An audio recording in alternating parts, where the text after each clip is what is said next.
আমি ফকির গ্রিলস। আমি টিকটকের নামে সস্তা কন্টেন্ট বানাই, আরো টুপি পাঞ্জাবি পরে আমি বন্ধুর টাকা মেরে দিয়েছি। টাকার জন্য আমার বন্ধুকে বুড়া বেটির সাথে বিয়ে দিয়েছি। এগুলো করে আমি অনেক মানুষের গালিও শুনেছি।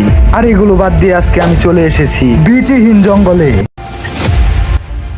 আজকে আপনাদের দেখাবো এই বীচিহীন জঙ্গল। আমাদের মোটো কাপ্টারটা পুরনো হয়ে গেছে, তাই আমরা চাই না যেখানে সেখানে ধ্বংস হয়ে আমাদের মোটো কাপ্টারের জন্য কারো প্রাণ যাক। আর আমার সাথে আছে টিকটকার আলিম ভাই, কুখ্যাত বিখ্যাত টিকটকার। আসেন এই বীচিহীন জঙ্গল থেকে কিভাবে বেঁচে ফিরতে হয় সেটাই আপনাদেরকে দেখাবো। চলে। এই বীচিহীন জঙ্গলে আপনাকে বেঁচে থাকতে হলে আপনার পানির দরকার হবে, তাই যত তাড়াতাড়ি সম্ভব পানির সন্ধান করতে হবে। কিছু দূর যাওয়ার পর আমরা একটা জিনিস দেখতে পেলাম, যেটা হচ্ছে হলুদ গাছের মতোই। এটা মানুষের অনেক উপকারী। টিকটকার নিয়ে আসলে যা হয়, টিকটকার নিয়ে ঘোরা মানে নিজের পায়ে নিজে কুড়ুল মারা। এটা আপনারা মানেন আর না মানেন, টিকটকারের মাথার ব্রেন পাছার মধ্যে। এটা একটা হলুদ গাছের মতো দেখতে হলো, এটা কিন্তু হলুদ গাছ। আর টিকটকার নিয়ে ঘোরা মানে তো আপনারা বুঝেন। চলেন আসেন টিকটকার ভাই। আমাদের বাংলাদেশের যে অবস্থা, খুবই পানির সংকট।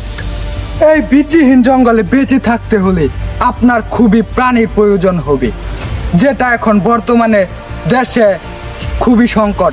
40 টাকার পানি এখন 600 টাকায় বিক্রি হইতে। আর এই বীচিহীন জঙ্গলটা আপনারা বাংলাদেশের যেখানে সেখানে পেয়ে যাবেন। কত শত বছর আগের বাঘের পায়ের ছাপ না জানি এই জঙ্গলে কত বড়। টিকটকার হলে যা হয় আর কি। আসেন দেখি টিকটকার সব কি দেখাচ্ছে আমাদের। এখান থেকে বাঘটি আসেন আসেন লাভ দিছিল।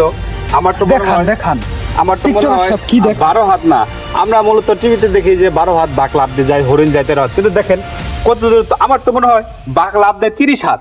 তার কারণটা দেখেন, এত কত শত বছর আগের এই বাঘের পায়ের ছাপগুলা এখনো আছে। তার মানে কি 2025 চলতেছে এখন, মানে বুঝতে পারছেন। তো গাইস আপনারা আমার সাথে থাকেন, দেখেন আমরা এই জঙ্গলে টিকটকার হলে যা হয় আর কি। চলেন চলেন টিকটকারের পিছনে পিছনে যাওয়া যায়। আমাদের এই বীচিহীন জঙ্গল থেকে ফেরার রাস্তা বের করতে হবে। এখানে দেখতে পাচ্ছেন একটা ড্রেন আছে, এটা আদিবাসীরা গর্ত করেছে। মানে এই ড্রেনটা আগে আদিবাসীরা ব্যবহার করত। এখন এই জঙ্গলে আদিবাসী আছে কিনা জানি না, তবে সামনে পেলে দেখা করবো আদিবাসী সাথে। আর এখানে প্রচুর পরিমাণ একটা পাহাড়ের মতো দেখা যাইতেছে। এটা আমাদের উঠতে অনেকটাই কষ্ট। আমরা হাঁপিয়ে গেছি, এই পাহাড়টি উঠতে যাই আমরা হাঁপিয়ে গেছি। এখন চলেন আমরা পানির সন্ধান করি। আর এই বীচিহীন জঙ্গলে বেঁচে থাকতে হলে আপনার ভাগ ভাল্লুকের মোকাবেলা করতে হবে, কারণ এই বীচিহীন জঙ্গল